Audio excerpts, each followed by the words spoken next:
నరసింహాచారి గారు అన్మ్యూట్. అలాగే అందరికీ నమస్కారం అండి. ఎందరో మహానుభావులు, అందరికీ వందనములు. తిరుపతి బ్రాహ్మణ సమాజం గత 26 వారాలుగా ఈ ప్రవచన భారతి కార్యక్రమాన్ని దిగ్విజయంగా నిర్వహిస్తూ ఉంది. వివిధ అంశాలకు సంబంధించి రాష్ట్రంలోని వివిధ మూలల నుండి కూడా పెద్దలు, విద్వాంసులను, పండితులందరినీ కూడా ఈ ప్రవచన భారతి సభలకు ఆహ్వానించి వారి చేత ఒక్కొక్క వారము ఒక్కొక్క అంశం పైన చక్కటి ఉపన్యాసాన్ని ఏర్పాటు చేయడం జరుగుతున్నది. అందులో భాగంగా ఈ వారము అవధాన సరస్వతి, విశ్వవిఖ్యాతిగాంచినటువంటి మన తిరుపతి వాస్తవ్యులు బాల అవధాని శ్రీ ఉప్పల దడియం భరత శర్మ గారి చేత భాగవత ప్రాశస్త్యము అన్నటువంటి అంశం పైన ఉపన్యాసాన్ని ఇవాళ కొనసాగించేందుకు పెద్దలందరూ కూడా అంగీకరించారు. ఈ కార్యక్రమానికి అనేక మంది సభ్యులతో పాటుగా శ్రోతలు చాలామంది కూడా విచ్చేశారు. వారందరికీ కూడా హృదయపూర్వమైనటువంటి స్వాగత సుమాంజలు సమర్పిస్తూ ఈనాటి ఈ కార్యక్రమాన్ని సాధారణంగా అధ్యక్షుల వారి యొక్క ప్రసంగం చేత ప్రారంభించాలి. మరి అధ్యక్షుల వారు ఈరోజు కార్యక్రమానికి ఇంకా వారు కొంత ఆలస్యమైనట్లుగా ఉంది. వెంకట పెరుమాళ్ గారే అధ్యక్షుడు. అదేనండి, ఈనాటి సభకు అధ్యక్షత వహించాల్సిందిగా ఉపాధ్యక్షులు శ్రీ వెంకట పెరుమాళ్ గారిని ప్రార్థిస్తూ వారిని ఒక 2 నిమిషాలు మాట్లాడవలసిందిగా కోరుతున్నామండి. సభకు నమస్కారం అండి. ఈవేళ మన రాజీవ్ విలోచన వాళ్ళ అబ్బాయి భరత్ శర్మ గారు ఇక్కడికి రావడం, మన దాంట్లో చాలా యంగెస్ట్ పర్సన్, చాలా టాలెంటెడ్ పర్సన్, ఆయన వచ్చి మనకు ఈవేళ ఇది ఇవ్వడం, ఆయన ఒక స్ఫూర్తిగా తీసుకొని రేపు మనముడు కానీ మన కింద జనరేషన్ వాళ్ళు కూడా ఫాలో చేస్తే బాగుంటుంది. సంతోషం. స్టార్ట్ చేయండి. కార్యక్రమాన్ని ప్రార్థనతో ప్రారంభిద్దాం. కుమారి ప్రియంవద ప్రార్థన.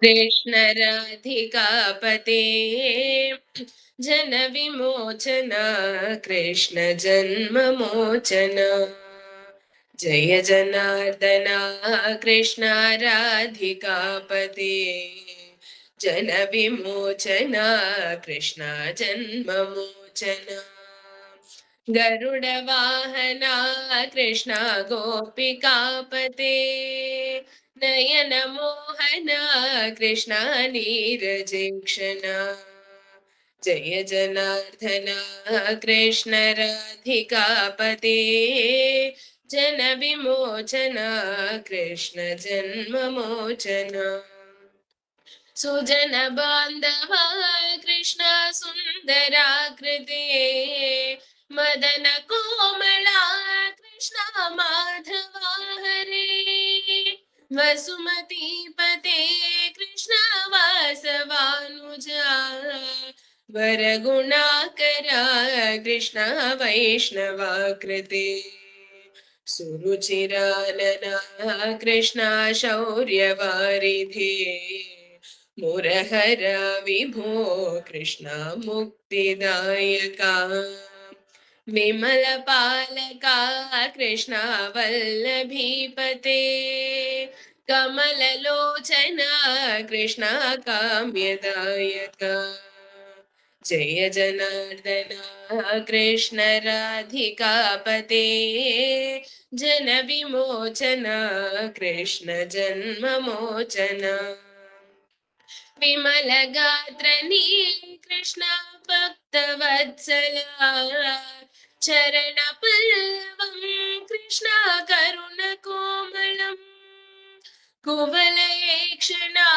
కృష్ణ కోమలాకృతే తవ పదాంబుజం కృష్ణ శరణమాశ్రయే భువన నాయక కృష్ణ భావనాకృతే గుణగణోజ్వల కృష్ణ నళినలోచన ప్రణయవారిధే కృష్ణ గుణగణాకర దామ సోదర కృష్ణ దీనవత్సల जय जनार्दन कृष्ण राधिकापते जन विमोचन कृष्ण जन्म मोचन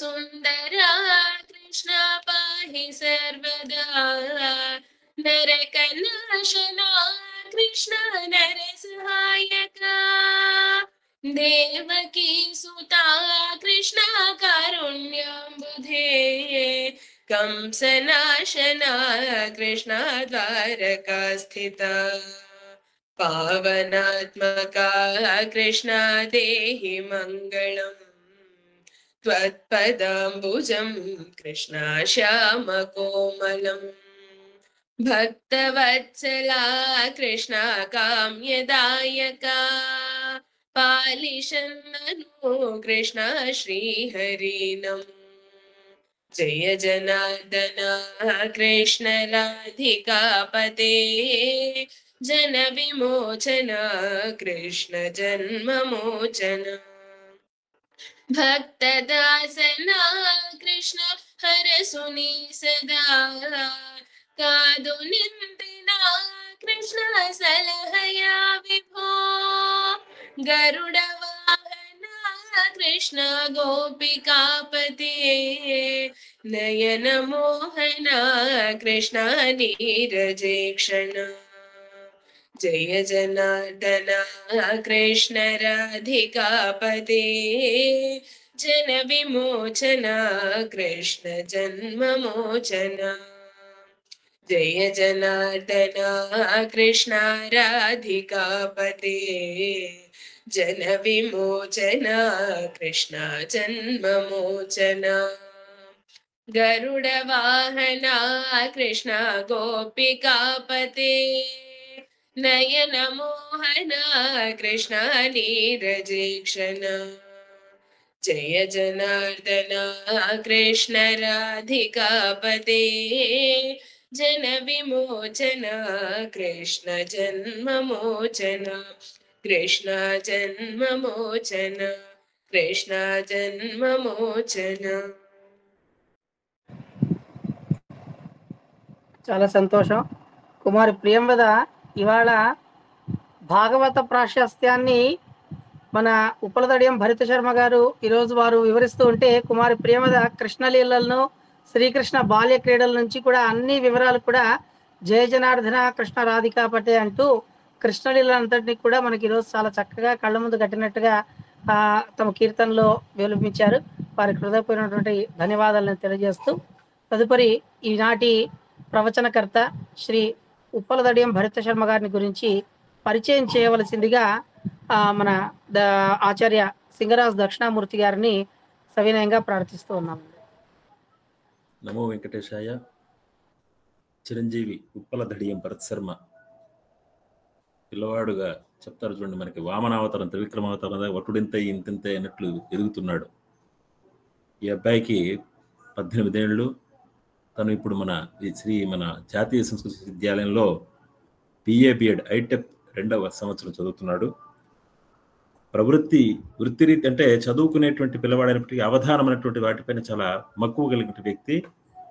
అదేవిధంగా మృదంగం పైన అతనికి చాలా ఇంట్రెస్ట్ ఉంది, అభిరుచి ఉంది.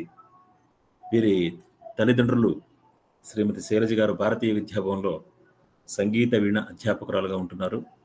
వీరి తండ్రి గారు సుప్రసిద్ధ సీనియర్ జర్నలిస్టు శ్రీ రాజీవలోచన శర్మ గారు, వ్యాఖ్యాత బ్యూరో చీఫ్ సిటీ కేబుల్కి వ్యవహరిస్తున్నారు. వీరికి గురువులు త్రిభాషా సహస్రాలు బ్రహ్మశ్రీ వద్దిపర్తి పద్మాకర్ గారు, ఛందశాస్త్ర రత్నాకర బ్రహ్మశ్రీ తోపెల్ల బాలసుబ్రహ్మణ్యేశ్వర గారు. ఈ అబ్బాయికి వచ్చినటువంటి బిరుదులు చూస్తే మనకే ఇంకా అసలు చెప్తారు అది ఎంత ఇంకా వెళ్ళాలన్నట్టుంది. శతావధాన తిలక, అవధాన బాల భాస్కర, అవధాన కళాలంజక, అవధాన బాల సరస్వతి, అవధాన సవ్యసాచి, అవధాన కేసరి, అవధాన విద్వన్మణి, అవధాన కళామార్తాండ. ఈ అబ్బాయి 2021లోనే స్కూల్లో భారతీయ విద్యాభవన్లో ఉంటున్న శివ భవేశ శతకం అనేటువంటి దాన్ని రాయడం జరిగింది. తర్వాత 2022లో యాదగిరి శ్రీ లక్ష్మీ నరసింహేశ్వర శతకము, 2022లో అనంత ఛంద సౌరభం పద్య సంకలనంతో 100 వివిధ వృత్తాల్లో ఒకే ఒక శతకము, 23 భరత శతావధానం తను చేసినటువంటి శతావధాన పద్య సంకలనం, ఈ నడుమే శ్రీ కపిలేశ్వర శతకాన్ని కూడా రాశారు. కపిలేశ్వర శతకం అంటే కపిలేశ్వర స్వామి వారికి సుప్రభాత రాసిన శ్రీ రామనాథ గణపతి గారు ఉన్నారు పెద్దవారు. వారిని స్ఫూర్తిగా తీసుకొని వీరు ఈ అబ్బాయి రాయడం జరిగింది. ఇతనికి ఇంకోటి ఏమిటంటే వీరికి తాతగారైనటువంటి కార్వేట్ నగర సంస్థాధీశంలో ఉండేటువంటి ఎస్కే జయచంద్ర శాస్త్రి గారు ఉన్నారు. వారు మన టీటీడీలోనే పనిచేశారు. సంస్కృతంలో ఉద్దండ పండితులు. కాబట్టి ఆ పరంపరలో వచ్చినట్టు ఈ పిల్లవాడి యొక్క విషయాలు చెప్పుకుంటూ పోవాలంటే టైం సరిపోదు, అంత ఉంది. 2021 సంవత్సరంలో తొలి అష్టావధానాన్ని అంతర్జాల మాధ్యమంగా వారు తోపెల్ల బాలసుబ్రహ్మణ్య శర్మ గారి అధ్యక్షత ప్రారంభించి ఇప్పటి వరకు 78 అవధానాలు నిర్వహించారు. అన్ని చోట్లను, ఎక్కడ ఒక చోట్లని కాదు, భారతదేశంలో ముఖ్యంగా ఆంధ్రప్రదేశ్లో నలుదిశలా అతను ఆ అవధానాన్ని నిర్వహించి మంచి పేరు తెచ్చుకున్నాడు, పేరు తెచ్చుకుంటూనే ఉంటున్నాడు. అది చాలా మనం గర్వించదగ్గ విషయం. ఎందుకంటే మన సమాజంలో అంటే మన అబ్బాయిగా ఉంటూ బ్రాహ్మణ్యంలో ఉంటూ దీన్ని వదిలిపోకుండా అంటే వదిలేసేయకుండా రావాలనేటువంటిది ఎవరెవరో ఉన్నారు, చాలా మంది ఉన్నారు అవధానులు. కానీ వాళ్ళందరికీ ధీటుగా ఇతను రావడం అనేటువంటిది చాలా నిజంగా గర్వించదగ్గ విషయం. ఇతని యొక్క ఇది చూసామంటే ఇప్పటి వరకు ఎన్ని అవధానం అంటే ఇతను చాలా వచ్చాయి. ఇక్కడ అన్ని చోట్ల చెప్పాడు. ఈ నడమనే దుబాయ్లో గత నెల 21వ తేదీ నుంచి 27వ తేదీ వరకు వారి గురువు అయినటువంటి వద్దిపర్తి పద్మాకర్ గారితో కూడా బ్రహ్మాండమైనటువంటి అవధాన కార్యక్రమం నిర్వహించి అక్కడ ప్రవచనాలు కూడా చెప్తున్నాడు. అంటే కేవలం అవధానం అనేటువంటిది కేవలం ఏదో చెప్పి వదిలేం కాదు, ఆ ప్రవచనం అనేటువంటిది కూడా ముఖ్యంగా మనం తీసుకోవాలంటే మంచి వాగ్జారి దాటి ఉండేటువంటి పిల్లవాడు వీడు. ఇటువంటి అబ్బాయి మనం ఈరోజు ఇక్కడ తీసుకుంటాం. ఇతను ఇప్పటి వరకు 78 అవధానాలు, 3 శతావధానాలు, 5 ద్విగుణిత అష్టావధానాలు, ఒక సంస్కృత అష్టావధానం కలిపి దిగ్విజయంగా పూర్తి చేశాడు. అటువంటి చిరంజీవి భరత శర్మకు ఆరోగ్య ఐశ్వర్య అభివృద్ధితో పైకి రావాలి, ఇంకా పైకి రావాలని మనం అందరం కోరుకుంటాము. ఇప్పుడు ఈ కార్యక్రమాన్ని భాగవత ప్రాశస్త్యాన్ని గురించి మాట్లాడమని మనము అడుగుతున్నాము. అతను చెప్తాడు, మనం వింటాము. విని భాగవతంలో ఉండేటువంటి విషయాలను మనం ఒకసారి మననం చేసుకుంటే మన శరీరం కూడా పునీతమవుతుంది. ఓం నమో వెంకటేశ్వర. ఆచార్య సింగరాజు దక్షిణామూర్తి గారికి ధన్యవాదాలు తెలియజేస్తూ పిబత భాగవతం రసమాలయం అని చెప్పేసింది. అంటే ఆ భాగవతం యొక్క రసాస్వాదన మన అందరికీ కూడా కలిగించేందుకు ఈరోజు శుక మహర్షి రూపంలో మనమందరం శుక మహర్షి రూపంలో అంటే వేదవ్యాసుల రూపంలో ఈరోజు ఉప్పలదడియం భరత శర్మ గారు మనందరికీ కూడా ఆ భాగవత శ్రవణాన్ని చేయిస్తున్నారు. భాగవత ప్రాశస్యాన్ని గురించి వారు మనకు వివరించడం జరుగుతుంది. కాబట్టి ఉప్పలదడియం భరత శర్మ గారిని ఈనాటి ఈ కార్యక్రమాన్ని స్వీకరించవలసిందిగా, తమ యొక్క ప్రవచన కార్యక్రమాన్ని కొనసాగించవలసిందిగా వారిని ప్రార్థిస్తూ ఉన్నాము. శ్రీ మహాగణాధిపతయే నమః. నా మాట వస్తోంది కదండి స్పష్టంగా? బాగా వినిపిస్తున్నది. అలాగే. సృష్టౌ యా సర్గరూపా జగదవన విధౌ పాలిని యా చ రౌద్రీ సంహారే చాపి యస్యాః జగదిదమఖిలం క్రీడనం యా పరాఖ్యా పశ్యంతి మధ్యమాధో తదను భగవతి వైఖరీ వర్ణరూపా సాస్మద్వాచం ప్రసన్నా విధి హరి గిరిశారాధితాలంకరోతు శుక్లాంబరధరం విష్ణుం శశివర్ణం చతుర్భుజం ప్రసన్నవదనం ధ్యాయేత్ సర్వవిఘ్నోపశాంతయే. వందే గురుపదద్వంద్వం అవాంగ్మానసగోచరం రక్తశుక్లప్రభామిశ్రమతర్క్యం త్రైపురం మహః. నారాయణం నమస్కృత్య నరం చైవ నరోత్తమం దేవీం సరస్వతీం వ్యాసం తతో జయముదీరయేత్. సచ్చిదానందరూపాయ విశ్వోత్పత్యాదిహేతవే తాపత్రయ వినాశాయ శ్రీకృష్ణాయ వయం నుమః. భాగవతం ఒక స్వచ్ఛమైనటువంటి పురాణం. మనకు అష్టాదశ పురాణాలలోనూ శ్రీ కైవల్యాన్ని ప్రసాదించేటటువంటి ఒక శ్రేష్టమైన పురాణ రాజము భాగవతం. ఈ భాగవతాన్ని వేదవ్యాస మహర్షి సాక్షాత్తు శ్రీ మహావిష్ణు స్వరూపుడు మనకు అందించారు. అందుకే అచతుర్వదనో బ్రహ్మ ద్విబాహురపరోహరి అఫాలలోచన శంభు భగవాన్ బాదరాయణ అని వేదవ్యాస మహర్షిని కీర్తించారు. ఈ భాగవత పురాణం శ్రీకైవల్యాన్ని ప్రసాదిస్తుంది. అంటే కేవల స్థితిని, అంటే మోక్ష స్థితిని, భగవంతుడిలో లీనమయ్యేటటువంటి ఒక ఉన్నతమైన స్థితిని ప్రసాదిస్తుంది భాగవత పురాణం. మళ్ళీ కైవల్యానికి శ్రీకైవల్యానికి కూడా భేదం ఉంది. అంటే కైవల్యం అంటే 5 రకాల మోక్ష మార్గాలలోనూ ఏదో ఒకదాన్ని పొందడం. కానీ శ్రీకైవల్యం అంటే శాశ్వతంగా ఆ భగవంతుడిలో లీనమైపోయేటటువంటి ఒక పరమ అద్భుతమైనటువంటి స్థితిని ఇది ప్రసాదిస్తుంది. అందుకే భాగవతాన్ని ఆంధ్రీకరిస్తూ పోతన గారు శ్రీకైవల్య పదంబు చేరుటకునై చింతించదన్ లోక రక్షైకారంభకు భక్త పాలన కళా సంరంభకున్ దానవోద్రేక స్తంభకు కేళిలోల విలస దృగ్జాల సంభూత నానా కంజాత భవాండ కుంభకు మహానందాంగనాడిభకున్ అన్నారు. శ్రీ మహావిష్ణువుని నేను చింతన చేస్తూ ఉన్నాను అన్నారు. ఎందుకోసం చింతన చేస్తున్నావయ్యా అంటే శ్రీ కైవల్య పదంబు చేరుటకునై, శాశ్వతముగా శ్రీ మహావిష్ణువునందు లీనమయ్యేటటువంటి సాయుధ్యాన్ని కోరుతూ నేను శ్రీ మహావిష్ణువును చింతిస్తూ ఉన్నాను అన్నాడు. కాబట్టి అటువంటి పురాణ రాజము భాగవతం. భాగవతం సాక్షాత్తు ఊరు భాగవతం ప్రోక్తం అన్నారు. శ్రీ మహావిష్ణువు యొక్క ఊరువులు భాగవతం. అంటే ఒక ఊరువేమో భాగవతం కృష్ణ భాగవతం, ఇంకొక భాగవతమేమో దేవీ భాగవతం. కాబట్టి ఈ భాగవతంలో సత్యం పరం ధీమహి అనే ఒక తాత్పర్యాన్ని ప్రకాశింపజేసే విధంగా వృత్రాసుర వధ ఏ గ్రంథంలో ఉంటుందో, అంటే ఒకటేమో సత్యం పరం ధీమహి అనేటటువంటి గాయత్రి మంత్రార్థము, అదేవిధంగా వృత్రాసుర వధ, ఈ రెండూ కలిగి మిగిలిన వృత్తాంతాలతో, భక్తుల వృత్తాంతాలతో అలరారేటటువంటి గ్రంథమే భాగవతము అని మనకు తెలియజేశారు.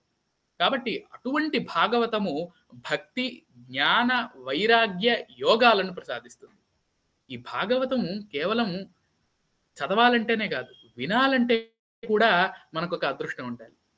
ముఖ్యంగా వినేటటువంటి వారికి భక్తి, ఆ భక్తి వల్ల వచ్చినటువంటి జ్ఞానం, ఆ జ్ఞానం వల్ల ఐహికమైనటువంటి వాంఛల మీద వైరాగ్యం, ఈ మూడు ఉన్నటువంటి భక్తులకు ఈ భాగవత శ్రవణం ద్వారా సాక్షాత్తు యోగం లభిస్తుంది. అందువలన భక్తి, జ్ఞాన, వైరాగ్యాలను కలిగినటువంటి భక్తులకు, అంటే అవి లేనటువంటి భక్తులకు కూడా ఈ మూడింటిని ప్రసాదిస్తుంది భాగవతం. అటువంటి భాగవతం ద్వారా శ్రీ కైవల్యాన్ని, యోగాన్ని, పరమ పదాన్ని చేరుకునేటటువంటి మార్గం లభిస్తుంది. అందువలననే భాగవతం అనేది అత్యంత శ్రేష్టమైన పురాణం. అదేవిధంగా భాగవతంలో 12 స్కంధాలు ఉంటాయి, అందరికీ తెలిసినటువంటి విషయమే. ఈ 12 స్కంధాలను కూడా అత్యద్భుతంగా తెలుగులో పోతన గారు అనువాదం చేశారు. ఈ భాగవతాన్ని వేదవ్యాసుడు రచిస్తే, వేదవ్యాసుడి కుమారుడైనటువంటి శుక మహర్షి పరీక్షిత్తుకు తన మరణ సమయంలో బోధించడం ద్వారా ఆయనకు శాశ్వతమైనటువంటి కైవల్యం లభించింది. అందుకే వేదకల్ప వృక్ష విగళితమై, వేదకల్ప వృక్ష విగళితమై శుకముఖ సుధాద్రవమున మొనసియున్న, వేదకల్ప వృక్ష విగళితమై శుకముఖ సుధాద్రవమున మొనసియున్న భాగవత పురాణ ఫలరసాస్వాదన పదవిగనుడు రసిక భావ విధులు అన్నారు. వేదము అనే ఒక గొప్ప కల్పవృక్షం ఉన్నది. అంటే కల్పవృక్షం ఏ విధంగానైతే భక్తులు కోరుకున్నటువంటి ఏ సంపదలనైనా, ఏ విషయాలనైనా కూడా ప్రసాదించేటటువంటి సామర్థ్యం కల్పవృక్షానికి ఉన్నదో, అదే విధంగా వేదం అనే కల్పవృక్షం మనకు వేదములో ఏ విషయం కావాలన్నా, ఎటువంటి అర్థం కావాలన్నా, ఎటువంటి జ్ఞానం కావాలన్నా మనకు వేదంలో లభిస్తుంది. కాబట్టి వేదాన్ని కల్పవృక్షంతో పోల్చారు. అటువంటి వేదమనే కల్పవృక్షానికి ఒక పండు కాచింది. ఆ పండు భాగవతం, ఆ ఫలమే భాగవతం. వేద కల్పవృక్ష విగళితమై, ఆ వేదమనే కల్ప నుంచి భాగవతం అనేటటువంటి ఫలం. మళ్ళీ సామాన్యమైనటువంటి ఫలమా భాగవతము అంటే అది కాదు. శుక ముఖ సుధాద్రవమున మొనసియున్న భాగవత పురాణ ఫలరసాస్వాదన. ఎప్పుడు కూడా చిలక కొట్టిన పండు అంటాం. అంటే ఏ పండైతే అత్యంత మధురంగా ఉంటుందో, చాలా తీయగా ఉంటుందో అటువంటి పండునే చిలక స్పృశిస్తుంది. ఇక్కడ చిలక అంటే శుకుడు, మరి శుకము అంటే చిలుక కదా. కాబట్టి శుక మహర్షినే ఇక్కడ చిలుకగా చెప్పారు. కాబట్టి వేదం అనేది కల్పవృక్షం. ఆ వేదమనే కల్పవృక్షానికి కాచిన ఒక పండు భాగవతం. ఆ భాగవతాన్ని శుకుడు చెప్పాడు, అంటే చిలక పలుకులలాగా చెప్పాడు. అటువంటి చిలక పలుకులు, చిలక కొట్టినటువంటి మధురమైన పండైనటువంటి భాగవతాన్ని మనమందరం కూడా ఆస్వాదించాలి. దాని యొక్క మధుర రసాన్ని భక్తులందరూ కూడా ఆస్వాదించాలి. అందువలననే భాగవతం ఎక్కడ విన్నా కూడా, ఎన్నిసార్లు విన్నా కూడా అంత మధురంగా ఉంటుంది. అది సాక్షాత్తు శుక మహర్షి చిలుక పలుకుల ద్వారా చెప్పాడు కాబట్టి ఎవరైనా దానిని చెప్పవచ్చు. వినేవారు ఎవరైనా సరే దాన్ని భక్తితో వింటే శాశ్వతమైనటువంటి కైవల్యాన్ని పొందుతారు. అందువలననే భాగవతానికి ఇంత అద్భుతమైనటువంటి ఖ్యాతి లభించింది. అందులోనూ సూతుడు శుక మహర్షిని ఈ విధంగా స్తుతిస్తాడు. సముడై ఎవ్వడు ముక్త కర్మచయుడై సన్యాసియై ఒంటిపోవ మహాప్రీతి ఓహో కుమారయనుచున్ వ్యాసుండు చీరంగ తన్మ వృక్షములున్ తన్మయతన్ ప్రతిధ్వనులు చక్కన్ చేసే మున్ను అట్టి భూతమయున్ మ్రొక్కెద బాదరాయణి తపో ధన్యాగ్రణిన్ ధీమణిన్. సమస్థితిలో అంటే వీతరాగ భయక్రోధ స్థితధీర్ మునిరుచ్యతే అని చెప్పినట్లుగా దుఃఖము, క్రోధము, బాధ, సంతోషము ఇవన్నీ కూడా సమస్థితిలో, అంటే ఇవేవీ లేకుండా ఏ పరిస్థితికైనా ఒకే విధంగా ఉండేటటువంటి మనస్సు ఆ శుకయోగీంద్రుడిది. ఎవ్వడు ముక్త కర్మచయుడై, అన్ని కర్మములను వదిలేసి ఎటువంటి కర్మ ఫలితాన్ని పొందకుండా, అంటే పాపము కాదు పుణ్యము కాదు వేటిని కూడా పట్టించుకోకుండా ముక్త కర్మచయుడై సన్యాసి అయి అన్నింటినీ వదిలేసినటువంటి వాడు, లేదా సత్ న్యాసి పరబ్రహ్మలోనే తన చిత్తాన్ని న్యాసం చేసినవాడు, అంటే పరబ్రహ్మలోనే పరబ్రహ్మ చింతనలోనే తన మనస్సును ఉంచినవాడు. అటువంటి శుకయోగీంద్రుడు వెళుతూ ఉంటే మహాప్రీతి నొహో కుమారయ్యనుచున్, వ్యాసుడు వెనకాలే పరిగెడుతూ ఓ శుక, ఓ కుమారా అంటూ పిలుస్తూ ఉంటే అడవిలో ఆ వృక్షములన్నీ కూడా ఆ మధురమైనటువంటి శుక నామాన్ని తన్మయతతో ప్రతిధ్వనులు చేయసాగాయట. అటువంటి అద్భుతమైన మాహాత్మ్యాన్ని కలిగినటువంటి మహర్షి శుక మహర్షి. అటువంటి శుక మహర్షికి నమస్కారం అని సూతుడు ఈ పురాణాన్ని ప్రారంభించాడు. వేదము అత్యంత దుర్లభమైనటువంటి అర్థం కలది. వేదంలోని అర్థాలను తెలుసుకోవడము మునులకే సంపూర్ణంగా సాధ్యపడలేదు అని మనకు గురువులు చెబుతున్నటువంటి సందేశం. కాబట్టి మరి ఆ వేదంలోని అర్థాలను తెలుసుకుంటే కదా ధర్మాచరణ. మరి ధర్మాచరణ ఉంటేనే పురుషుడికి ఫలప్రాప్తి కలుగుతుంది, పురుషార్థ సిద్ధి లభిస్తుంది. మరి వేదంలోని అర్థాలను తెలుసుకోవాలంటే కలియుగంలో అలసులు, మందబుద్ధియుతులు, అల్పతరాయువులు, ఉగ్రరోగ సంకలితులు, మందభాగ్యులు సుకర్మములెవ్వియు చేయజాలరి కలియుగమందు మానవులు అన్నారు భాగవతంలో. ఈ కలియుగంలో అలసులు, ఆలస్యం అంటే సోమరితనము మానవులకు సహజ లక్షణంగా ఉంటుంది. మందబుద్ధియుతులు, పోనీ ఆలస్యం సోమరితనం లేకపోతే ఏమంటే మంద బుద్ధి, సహజంగానే బుద్ధి కాస్త మందంగా ఉంటుంది. అంటే పూర్వయుగాలలో ఉన్నంత బుద్ధి చాకచక్యం ఈ యుగంలో ఉండదు మానవులకు. పోనీ బుద్ధి కూడా ఉందనుకుంటాం. అల్పతరాయువులు అన్నారు. మరి బుద్ధి ఉన్నా ఆలస్యం లేకపోయినా, అంటే సోమరితనం లేకపోయినా అధ్యయనం చేద్దామంటే అంత ఆయువు లేదు. పోనీ ఆయువు ఉందనుకుందాం. ఉగ్రరోగ సంకలితులు. ఈ ఆయువును ఎప్పటికప్పుడు నిరోధించడానికి ఎన్నో ఉగ్రమైనటువంటి రోగాలు ప్రబలుతూ ఉన్నాయి. మనం ఈవేళ చూస్తూనే ఉన్నాం ఎన్ని రోగాలు సమాజంలో వ్యాపించాయి. మందభాగ్యులు, పోనీ రోగాలు కూడా లేవనుకుందాం, అన్నీ లభించి ఉన్నాయి, కానీ మందభాగ్యులు, వాళ్లకు సౌభాగ్యం రావడం లేదు, వాళ్లకు ఉండవలసిన భాగ్యం ఉండడం లేదు. సుకర్మములే, పోని భాగ్యం కూడా ఉందనుకుందాం, అన్ని ధనము అంతా ఉంది, బుద్ధి ఉన్నది, ఆయువు ఉన్నది, రోగాలు లేవు, సోమరితనము లేదు, అయినా సుకర్మములెవ్వియు చేయజాలరి కలియుగమందు. మంచి పనులను చేయడానికి కూడా పూనుకొనేటటువంటి బుద్ధి చాలా మందికి ఉండదు ఈ కలియుగంలో అని చెప్పారు. మరి ఈ విధంగా మానవులు ఉంటే కలియుగంలో వేదముల యొక్క అర్థాన్ని ఏ విధంగా అర్థం చేసుకుంటారు? అందువలననే వ్యాసుడు వేదములోని అర్థాన్ని సులభంగా అర్థం చేసుకోవడానికి ఒకే వేదంగా ఉన్నదాన్ని 4గా విభజించాడు. ఆ తరువాత అది కూడా అర్థం చేసుకునేటటువంటి సామర్థ్యం లేకపోవడం వల్ల పురాణాలు రచించాడు.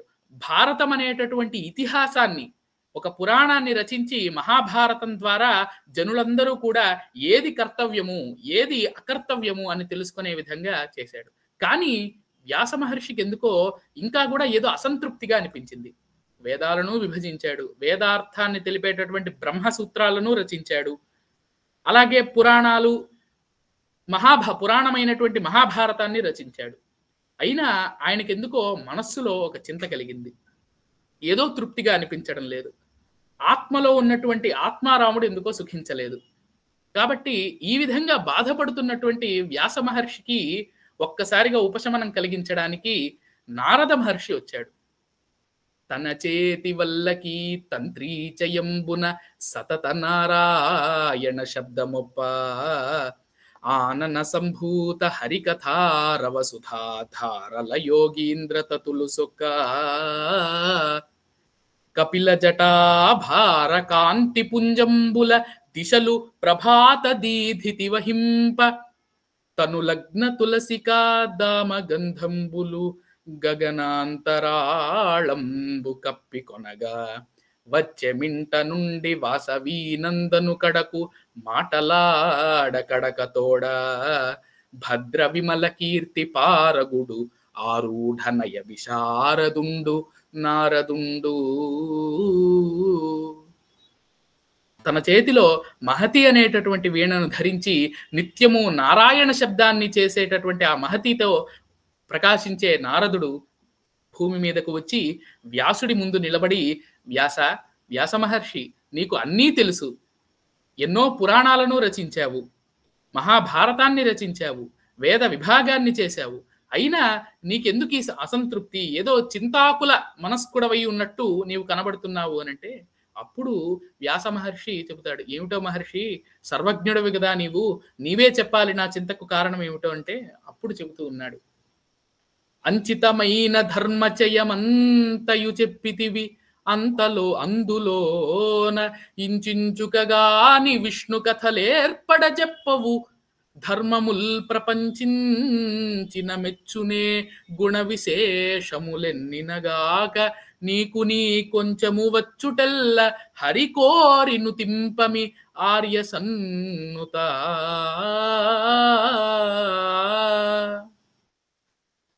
వ్యాస మహర్షి, నువ్వు ఎన్నో ధర్మాలను చెప్పావు, అంచితమైన ధర్మచయమంతయు చెప్పితివి, ఏ ధర్మాలు చెప్పాలో ఆ ధర్మాలన్నింటినీ చెప్పావు మహాభారతంలో, కానీ హరిని స్తుతించడం మర్చిపోయావు. హరిని కేవలం అక్కడక్కడ ఆయన విశేషాలు తెలియజేసావు తప్ప ఆయన యొక్క లీలలను, ఆయన యొక్క అవతారాలను, ఆయన యొక్క మాహాత్మ్యాన్ని విపులంగా కీర్తించడం నీవు చేయనటువంటి పని. కాబట్టి ఇప్పుడు నువ్వు తత్క్షణం చేయవలసినటువంటి పని అదే, భాగవతాన్ని రచించాలి. అంటే భగవతః ఇదం భాగవతం, భగవంతునికి సంబంధించినది భాగవతము అని అంటారు.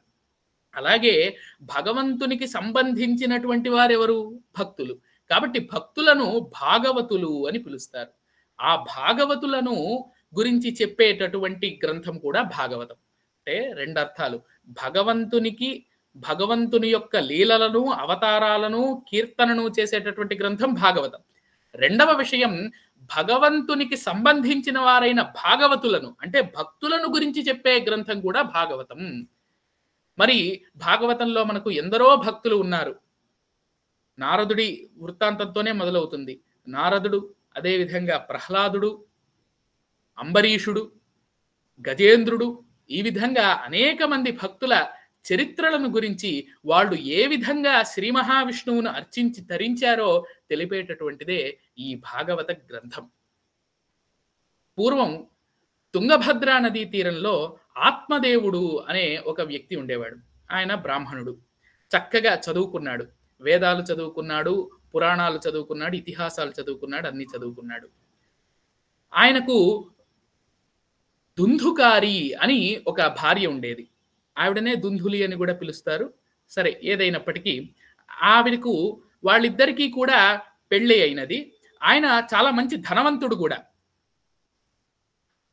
ఆ సమయంలో ధనము ఉన్నది, సరే చదువు ఉన్నది ఆత్మదేవుడికి. కానీ ఒక్క లోటు మాత్రం ఉన్నది, అతనికి సంతానం కలగలేదు. మరి అపుత్రస్య గతిర్నాస్తి అనేటటువంటి వాక్యాన్ని విన్నాడు మన ఆత్మదేవుడు. మరి ఇప్పుడు ఏం చేయాలి? ఆయనేమో సంతానం లేదని సంతాపం చెందుతూ ఉన్నాడు. కానీ తన భార్య అయినటువంటి దుందుకారి మాత్రం, ఈ ప్రసవం అంతా ఎందుకు, ఈ ప్రసవ వేదన, ప్రసవం వల్ల సౌందర్యం పోతుంది, అందులోనూ ప్రసవ సమయంలో తన ప్రాణాలే పోవచ్చు, ఇటువంటి భయాలన్నీ ఉండేటటువంటివి దుందుకారికి, అంటే ఆత్మదేవుడి భార్యకు. కానీ ఆత్మదేవుడికేమో సంతానం కలగాలనేటటువంటి ఇచ్చ, తద్వారా పురుషార్థ సిద్ధి కలుగుతుంది, ఉత్తమ గతులు లభిస్తాయి అని. కానీ దుందుకారికి మాత్రం ఈ సంతానం పట్ల వైముఖ్యం. సరే, ఈ విధంగా ఉండగా దీనికి తోడు అగ్నిలో ఆజ్యం పోసిన విధంగా దుందుగారికి ఒక చెల్లెలు కూడా ఉండేది. ఆ చెల్లెలకు మాత్రం 16 మంది పిల్లలు. మరి మన బంధువులను ఏ విధంగా ఉంటే మనం ఆ విధంగా ఉండాలనుకుంటాం కదండి. పాపం ఆవిడ కూడా అలా అనుకున్నది దుందుగారి. అందువలన పెళ్లి అయి 16 సంవత్సరాలైనా కూడా వారికి మాత్రం సంతానం లేదు. ఆమె చెల్లెలికి మాత్రం ఏడాదికి ఒకరు చొప్పున 16 మంది జనిస్తూ ఉన్నారు. అది ఆవిడ యోగం. అందువలన ఈ దుందుకారికి పిల్లలంటే ఇష్టం లేదు, ఆత్మదేవుడికేమో పిల్లలు కావాలని కోరిక. సరే, ఈ విధంగా ఉండగా తుంగభద్రా తీరానికి ఒకనాడు వాళ్ళ గ్రామానికి, అరణ్యం పక్కనే ఉన్నటువంటి ఆ గ్రామానికి ఒక సిద్ధుడు వచ్చాడు. ఆయన మంచి యోగ సిద్ధుడు, మంచి పురాణం తెలిసినటువంటి యోగ సిద్ధుడు. ఆయన వచ్చి ఒక ఉపదేశ కార్యక్రమాన్ని, సందేశ కార్యక్రమాన్ని పెట్టాడు. అందరికీ కూడా ఒక మంగళ శాసనాన్ని ఇచ్చేటటువంటి ఒక కార్యక్రమాన్ని ఏర్పాటు చేయగా అక్కడికి ఆ గ్రామంలో ఉండేటటువంటి వ్యక్తులందరూ వచ్చి సమూహంగా ఆయన ప్రవచనాన్ని వింటూ ఉన్నారు. సరే, మన ఆత్మదేవుడు కూడా మంచి వేదాలు, భాగవతము ఇవన్నీ కూడా చదువుకున్నాడు కదా, ఆయన కూడా ఆ ప్రవచనానికి వచ్చి కూర్చున్నాడు. సరే, ప్రవచనం అంతా చాలా అద్భుతంగా సాగింది, అందరూ వెళ్ళిపోయారు. కానీ చివర్లో ఈ ఆత్మదేవుడు మాత్రం ఆ సిద్ధుండి కాళ్ళ దగ్గర వెళ్ళి ఆయన కాళ్ళు పట్టుకొని, మీరే ఏ విధంగానైనా నాకు సంతానాన్ని ప్రసాదించాలి స్వామి, లేకపోతే నాకు దిక్కే ఉండదు, ఉత్తమగతులు కలగవు, కాబట్టి మీరు నాకు సంతానాన్ని ప్రసాదించాలి అని అంటే, అప్పుడు ఆ సిద్ధుడు తన దివ్య దృష్టితో ఇతని గురించి తెలుసుకున్నాడు. ఇతనికి సంతాన యోగం లేదు. ఆయనకు ఆ విషయం చెబుతూ ఉన్నాడు ఆత్మదేవుడికి, నీకు సంతానలో యోగం లేదయ్యా, కాబట్టి నీవు పుణ్యకార్యాల చేత తరించు, నీకు ఏ విధంగా సంతాన యోగము లేదు, కానీ నువ్వు బలాత్కారంగా సంతానాన్ని పొందాలనుకుంటే కూడా ఆ సంతానము నీకు బాధను కలిగించేటటువంటి సంతానం అవుతుంది. ఆ సంతానం వల్ల, ఆ పుత్రుడి వల్ల గాని పుత్రిక వల్ల గాని నీకు ఎటువంటి ఉపయోగము ఉండదు, నీవు ఇంకా అధస్థితులను పొందుతావు. అందువలన సంతానం గురించి మర్చిపో, పుణ్యకార్యాలలో నిమగ్నమవు అని ఆ యోగీంద్రుడు చెప్పాడు. అయినా కూడా సంతానం మీద వ్యామోహం అంత తొందరగా పోతుందటండి. అందువలన ఈ ఆత్మదేవుడు మళ్ళీ ప్రార్థించాడు, అవన్నీ నాకు తెలియదండి, కొడుకుంటేనే మనకు మోక్షం వస్తుంది అని చెప్పి, స్వర్గం వస్తుంది అని, ఉత్తమగతులు కలుగుతాయని నేను విన్నాను, కాబట్టి మీరు ఏ విధంగానైనా నాకు ఒక పుత్రుడిని ప్రసాదించాలి, పుత్రుడినో పుత్రికనో అని మరలా ప్రాధేయపడుతూ ఉన్నాడు ఆత్మదేవుడు. అప్పుడు ఈ యోగీంద్రుడు చెప్పాడు, అయ్యా, ఎవరయ్యా చెప్పింది కొడుకు లేకపోతే ఉత్తమగతులు కలగవని? ఒక్కసారి భాగవత పారాయణ చెయ్యి, లేదా భాగవత సప్తాహంలో పాల్గొను, భాగవత శ్రవణం చెయ్యి, భాగవతం ద్వారా లభించినటువంటి ఉత్తమగతులు లేనే లేవు అని చెప్పాడు. అయినా కూడా మనవాడు వింటే కదా, ఆత్మదేవుడు వినలేదు. ఏది ఏమైనా సరే నాకు సంతానం కావాల్సిందే అన్నాడు. కానీ గారు ఎంత అద్భుతంగా చెప్పారండి. కొడుకుల్ పుట్టరటంచు నేర్తుర వివేకుల్, కొడుకుల్ పుట్టరటంచు నేర్తుర వివేకుల్ అని చెప్పాడు. ధృతరాష్ట్రుడికి 100 మంది కొడుకులు పుట్టారు. ఏం లాభం? ఒక్కడన్నా మిగిలాడా? చివరికి యుయుత్సుడు ఒక్కడ మిగిలాడు. పదంబ పుత్రకునకున్ శ్రీకాళహస్తీశ్వర అన్నాడు. ధృతరాష్ట్రుడికి 100 మంది కొడుకులు పుట్టినా ఎవ్వరూ మిగల్లేదు. కానీ శుకమహర్షి ఉన్నాడు. శుకమహర్షికి ఒక్క కొడుకు లేడు. కానీ ఆయన శాశ్వతమైనటువంటి కైవల్యాన్ని పొందలేదా? కాబట్టి ఎందుకు ఈ కొడుకులు పుట్టలేదని అవివేకులు ఏడుస్తూ ఉంటారో అర్థం కాదు అని ధూర్జటి గారు అన్నారు. ఈ ఉపదేశం అంతా చేశాడు ఆ సిద్ధుడు, అయినా ఏం ఉపయోగం లేదు. ఇక దీంతో ప్రయోజనం లేదని ఆ ఆత్మదేవుడికి ఏ విధంగానైనా సంతానాన్ని కలిగించాలి అని చెప్పి తన యోగ శక్తి చేత ఆ సిద్ధుడు తాను కూర్చున్నటువంటి చెట్టు వేరే, కానీ తన యోగ శక్తి ద్వారా ఆ చెట్టు నుంచి ఒక మామిడి పండును తన చేతిలో వచ్చి పడేలాగా చేసుకున్నాడు. ఒక మామిడి పండు ఆయన చేతిలో పడింది, సిద్ధుడి చేతిలో. ఆ సిద్ధుడు ఆ మామిడి పండును తన శిష్యుడిగా వచ్చినటువంటి తనను అర్థిస్తూ ఉన్నటువంటి ఆత్మదేవుడికిచ్చి, ఆత్మదేవ, ఈ పండు ఎంతో మహిమాన్వితమైనటువంటిది. ఈ ఫలాన్ని నీవు నీ భార్యకిచ్చి ఉదయాన్నే స్నానము అన్ని కర్మలు అయిన తర్వాత నిష్ఠగా ఉన్నప్పుడు దీనిని స్వీకరించమను. స్వీకరిస్తే మీ భార్యకు చక్కని సంతానం కలుగుతుంది అని ఆ మామిడి పండును ఆత్మదేవుడికిచ్చి సంతృప్తి పరిచాడు. అప్పుడు ఆ ఆత్మదేవుడు కూడా ఎంతో సంతోషపడి ఇంటికి వచ్చి, దుందుకారి, నీవు ఈ పండును రేపు ఉదయం అన్ని శుద్ధిగా ఉన్నప్పుడు స్వీకరించు, మనకు ఖచ్చితంగా ఒక మంచి పుత్రుడు పుడతాడు అని సిద్ధుడు చెప్పాడనే విషయాన్నంతా కూడా ఆత్మదేవుడు తన భార్య అయినటువంటి దుందుగారికి చెప్పాడు. సరే, ఈవిడికేమో పిల్లలంటే ఇష్టం లేదు. ఎందుకంటే ప్రసవం ద్వారా ఒక్కోసారి మరణమే కలగచ్చు, ఒక్కోసారి సౌందర్యమే పోవచ్చు అని ఆవిడికి ఎక్కడ లేని భయం. ఆ సమయంలోనే తనకు తోడుగా తన చెల్లెలు కూడా ఇంట్లో ఉండే. అందువలన ఆ చెల్లెలితో తన బాధనంతా చెప్పుకుంటుంది. ఈయనొకడు ఆత్మదేవుడు నా భర్త ఎప్పుడు పిల్లలు అంటూ ఉంటాడు, నాకేమో గర్భం ధరించడం అంటే ఇష్టమే లేదు. కాబట్టి చెల్లి ఏం చేయాలి ఈ సమయంలో అంటే, ఆ చెల్లెలు ఆ సమయానికి గర్భవతిగా ఉండే. అంటే 16 మంది సంతానం కలిగిన తర్వాత మళ్ళీ 17వ సంతానం అన్నమాట. 2 నెలలు గర్భవతిగా ఉన్నది. అందుకని అప్పుడు ఆ చెల్లెలు ఏం చెప్పిందంటే, అక్క, రేపు నువ్వు ఈ పండును తిన్నట్టుగా నటించు, రేపు పొద్దున్నే పెందలాడే అంటే మీ భర్త గారు లేవక ముందే ఈ పండును తిన్నట్టుగా నటించు, తిన్నానని చెప్పు. కానీ అప్పుడు నీకు గర్భం వచ్చినట్టుగా నటించు. అప్పుడు నేనేం చెబుతాను మీ భర్త గారికి, అక్కకు మొదటిసారి కదండి గర్భం ధరించడము, అందులోనూ చాలా ఏళ్ల తర్వాత, కాబట్టి మా ఇంటికి తీసుకువెళ్తాను అని చెబుతాను. ఇందులోనూ ఇప్పుడు నేను ప్రస్తుతం గర్భవతిగా ఉన్నాను కదా, మా ఆయనకేమో అంత సంపాదన లేదు, ఇప్పటికే మాకు 16 మంది పిల్లలు ఉన్నారు. అందువలన ఈ కొత్త పిల్లగాడిని ఎక్కడ పెంచుకుంటాము? అందువలన 7 నెలల తర్వాత నీవు ఈ పిల్లవాడిని తీసుకొని మీ ఇంటికి వచ్చేద్దువు గాని అని ఆ చెల్లెలు ఒక పథకం చెప్పినది. ఆ పథకం చాలా బాగుందమ్మా చెల్లెలా, నువ్వు చెల్లివా, నా పాలటి తల్లివా అని ఎక్కడ లేని పొగడతలు పొగిడింది ఆ అక్క దుందుకారి. అప్పుడు సరే, మరి ఈ పండునేం చెయ్యాలి అని అంటే, మీ ఇంట్లో ఆవు ఉంది కదక్క, ఆ ఆవుకు పెట్టే ఈ పండును అన్నది. సరే, ఆ దుందుకారి తర్వాతి రోజు ఉదయమే లేచి స్నానాదులన్నీ ముగించుకొని ఆ పండును ఆవుకు పెట్టేసింది. కానీ తన భర్త గారికి మాత్రం, ఏమండి నేను పండును తిన్నానండి, చాలా చక్కగా ఉంది చూడండి, వెంటనే ఆ పండు ప్రభావం వల్ల నేను గర్భం ధరించాను, అప్పుడే 2వ నెల ఏమిటో అన్నది. ఈ విధంగా ఉంటే సరే, భర్త గారు చాలా సంతోషించారు. మరి చాలా ఏళ్ల తర్వాత కదా మరి సంతానము, అందువలన చాలా సంతోషించాడు. సిద్ధుడి ప్రభావం ఈ విధంగా పనిచేస్తుందా, అందువల్లనే గురువు గారిని నమ్ముకోవాలి అని అనుకున్నాడు. కానీ ఈయనకేం తెలుసు పాపం ఈ విధంగా ఇంత కుట్ర జరిగిందని వెనకాల. సరే, అప్పుడు ఈ చెల్లెలు కూడా తన పథకాన్ని అమలు చేసింది. బావగారు మా అక్కను తీసుకువెళ్తాను మా ఇంటికి, మొదటిసారి కదా గర్భధారణ, అందువలన మీరుంటే గనక మీకు సేవలు చేయాలనేది ఇంట్లో అలిసిపోతుంది, అందువలన మా ఇంటికి తీసుకెళ్ళి పుత్రుడు పుట్టాక మీ ఇంటికి పంపిస్తాను అన్నది.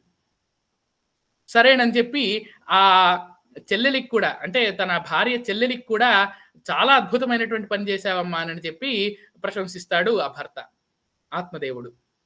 అయితే మా ఆయనకేమిటో సంపాదన లేదు కదండి, మరి మా అక్కను పోషించాలి 7 నెలలు అంటే మాకెంతో కొంత ఖర్చులకు కావాలి కదా, ఆ సొమ్ము ఏమన్నా ఇప్పించండి అంది. మరి ఈమెకు ఎప్పుడు సొమ్ము పిచ్చి కదా, మరి అందువలన ఆయన కూడా ఆహా అద్భుతం, నీకు ఇప్పటికే 1000 ఎకరాలు ఇస్తూ ఉన్నాను, మా భార్యను చక్కగా చూసుకుంటావు కాబట్టి, అందువల్ల 500 ఎకరాలు ముందుగానే ఇచ్చేస్తూ ఉన్నానని అడ్వాన్స్ కూడా ఇచ్చేశాడు ఈయన ఆత్మదేవుడు. సరే ఇచ్చేసరికి వాళ్ళిద్దరూ వెళ్ళిపోయారు. ఈయన మాత్రం జపం చేసుకుంటూ ఎప్పుడెప్పుడు పిల్లాడు వస్తాడా అని చూస్తూ ఉన్నాడు. సరే ఈ విధంగా 7 నెలలు గడిచింది. 7 నెలలు గడిచేసరికి ఆ దుందుకారికి ఒక పిల్లవాడు పుట్టాడు. ఇక్కడ విచిత్రంగా ఈ గోవు ప్రసవించింది 7 నెలల తర్వాత. ఎందుకంటే 2వ నెల ఉన్న సమయంలో ఆ గోవుకు ఆ మామిడి పండును పెట్టారు. ఆ గోవుకు మామిడి పండును పెట్టడం వల్ల ఆ సిద్ధుడి యొక్క ప్రభావం వల్ల ఆ గోవు కూడా ప్రసవించింది. అప్పుడు ఆ గోవుకు ఒక మానవాకారంలో ఉండేటటువంటి ఒక సంతానం కలిగింది. ఒక పిల్లవాడు పుట్టాడు. మానవాకారంలో ఉండేటటువంటి ఒక పిల్లవాడు పుట్టాడు ఆ గోవుకు. కానీ అతని చెవులు మాత్రము ఆవు చెవుల వలె ఉన్నాయి. ఎందుకంటే ఆవుకు పుట్టాడు కదా మరి. కాబట్టి ఆ ఆవు నుంచి పుట్టినటువంటి ఆ మానవ శరీరానికి కేవలం చెవులు మాత్రమే గోవు వలె ఉన్నాయి కాబట్టి అతనికి గోకర్ణుడు అని పేరు పెట్టారు. అందుకే ఈ చరిత్రను గోకర్ణ చరిత్ర లేదా గోకర్ణోపాఖ్యానం అంటారు. ఈ విధంగా ఈ గోకర్ణుడు జన్మించాడు. ఈ దుందుకారికి పుట్టినటువంటి పిల్లవాడు, అంటే దుందుకారి చెల్లెలికి పుట్టినటువంటి పిల్లవాడినే దుందుకారి తెచ్చుకున్నది కదా మరి. కాబట్టి అతనికి దుందుకారి తన తల్లి కాబట్టి ఆమె పేరు మీదుగానే దుందుకారుడు అనే పేరు పెట్టారు. కాబట్టి ఈ గోకర్ణుడు దుందుకారుడు వీళ్ళిద్దరినీ కూడా అన్నదమ్ములలాగా పెంచాడు ఆత్మదేవుడు. మీరిద్దరూ అన్నదమ్ములరా, మీరిద్దరూ ఎంతో సఖ్యంగా మెలగాలి అని చెప్పారు. అందులో దుందుకారుడు దుష్టుడైపోవడం మొదలుపెట్టాడు. 2 ఏళ్ల నుంచే దొంగతనాలు చేయడం, పక్కనుండేటటువంటి పిల్లవాళ్లను అపహాస్యం చేయడం, వాళ్ళనందరినీ కూడా కొట్టడం, తిట్టడం ఇవన్నీ చేశాడు. కానీ గోకర్ణుడు మాత్రం పరమభాగవతోత్తముడయ్యాడు. ఒక ప్రహ్లాదుడి వలె చిన్నప్పటి నుండే విష్ణు భక్తిని పెంపొందించుకున్నాడు గోకర్ణుడు. గురుకులంలోకి పంపిస్తే కూడా అద్భుతంగా వేదాలన్నింటినీ కూడా అధ్యయనం చేశాడు. కానీ ఈ దుందుకారిని కూడా గురుకులానికి పంపించారు. కానీ ఆ గురువులు పాపం డిస్మిస్ చేసేశారు ఇతన్ని తట్టుకోలేక. అంటే ఎంత బాధ పెట్టాడో చూడండి గురువుల్ని ఈ దుందుకారుడు. అందువలన ఈ దుందుకారుడు ఇక పెరిగి పెద్దవుతూ ఉండేసరికి ఇక అతనికి లేనటువంటి వ్యసనం లేదు. స్త్రీ లోలత్వము, చౌర్యము ఇవన్నీ కూడా ఆయన పుడికి పుచ్చుకున్నాడు. అందువలన అతను బ్రాహ్మడే అయినప్పటికీ బ్రాహ్మణుడి ఆచారాలన్నింటినీ ద్వేషిస్తాడు. ఇలాగా పంచకట్టుకోవడమా, బొట్టు పెట్టుకోవడమా, ఇవన్నీ చేయొచ్చా అనేవాడట. సంధ్యావందనం చేయవయ్యా అంటే సంధ్య అనేటటువంటి స్త్రీని తెచ్చుకొని ఆమెకు వందనం చేసి ఇదే సంధ్యావందనం అనేవాడట. అలా ఉంటుంది మరి. పూర్వం అవధానంలో ఒక సమస్య ఉండేదిలేండి. సంధ్యావందనం ఆచరింపవలదా చౌసీతి బంధంబులన్నని. ఆ విధంగా దుందుకారుడు సంధ్యావందనము ఇత్యాది కర్మములను అన్నింటినీ కూడా సత్కర్మములను విడిచిపెట్టాడు. అందువలన ఈ తండ్రి ఆత్మదేవుడికి రోజు రోజుకు కూడా ఆ పుత్రుణ్ణి దుందుకారుణ్ణి చూసి మనస్సు వికలమైపోతూ ఉన్నది. కొడుకులు కల్గుదాక ఒక కొన్ని దినంబులు చింత నందనుల్ ఒడమిన ఆయువున్ బలము బుద్ధియు విద్యయు చాలా కల్గగా ఉడుగని చింత కల్గి తనునోలి భజింపని చింత తండ్రికి ఎప్పుడు కడు చింత చేయుదురు పుత్రులు శత్రులు కాక మిత్రులే. అప్పటి వరకు పుత్రుడు పుట్టలేదని ఆత్మదేవుడు బాధపడ్డాడు. ఇక పుత్రుడు పుడితే అతను సరిగా పెరుగుతాడా అని బాధ, సరిగా పెరిగితే చదువబ్బుతుందా అని బాధ, చదువబ్బితే ఉద్యోగం కలుగుతుందా అని బాధ, ఉద్యోగం కలిగితే సరైనటువంటి వివాహం కలుగుతుందా అని బాధ, వివాహం జరిగిన తర్వాత ఆ కోడలు అణిగిమణిగి ఉంటుందా అని బాధ. ఆ బాధ ఇటువంటి అనేక బాధలు, చింతలు ఆ తండ్రికి ఉంటాయి కాబట్టి ఇటువంటి పుత్రులు ఉంటే ఆ తండ్రికి ఈ పుత్రులే శత్రువులు కానీ మిత్రులు కారు కదా అని ఆయన బాధపడ్డాడు పాపం. అప్పుడు గోకర్ణ అని గోకర్ణుడితో చెబుతూ ఉన్నాడు, తమ్ముడితో, తన రెండవ పుత్రుడితో.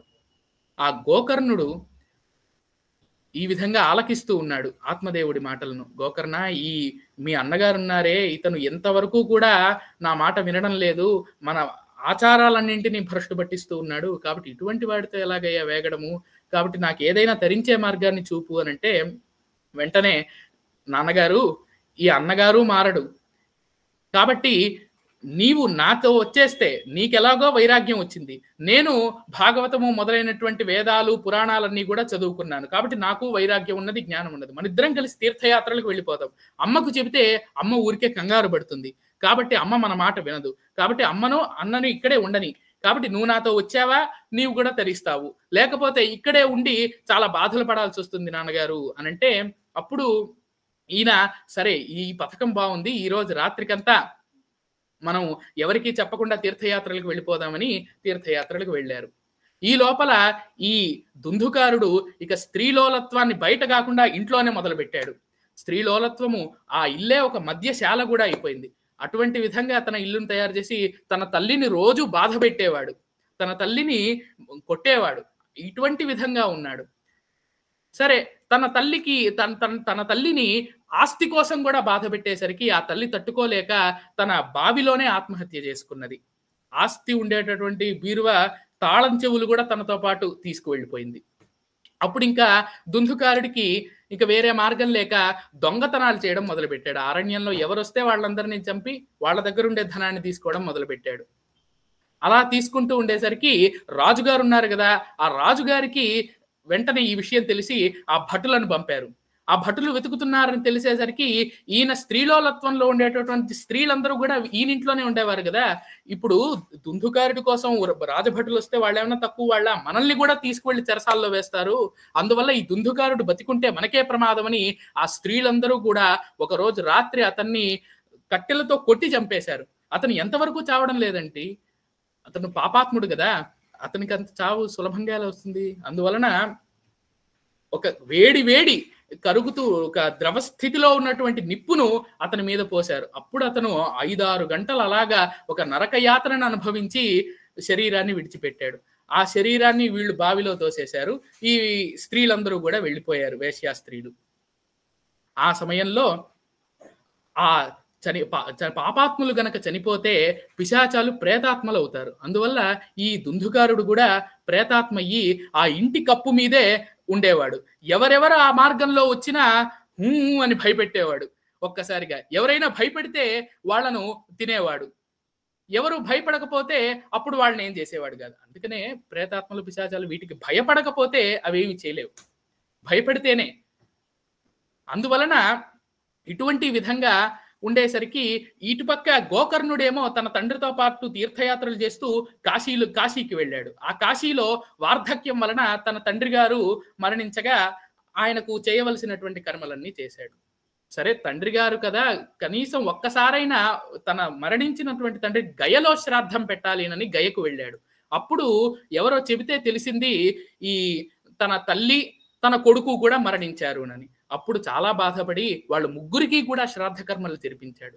ఇక ఆ ఇంట్లో ఎవరు ఉండరు కదా, ఆ ఇంట్లో ఆస్తులన్నీ కూడా ఆ గ్రామంలోని వ్యక్తులకే పంచేద్దాము అనేటటువంటి సంకల్పంతో ఆ గోకర్ణుడు తిరిగి ఆ తుంగభద్ర తీరంలో ఉన్నటువంటి తన గ్రామానికి వస్తాడు. ఆ వీధి మొత్తం నిర్మానుష్యంగా ఉంటుంది, ఎందుకంటే ఆయన ప్రేతాత్మయ్య అక్కడ భయపెడుతూ ఉన్నాడు కదా.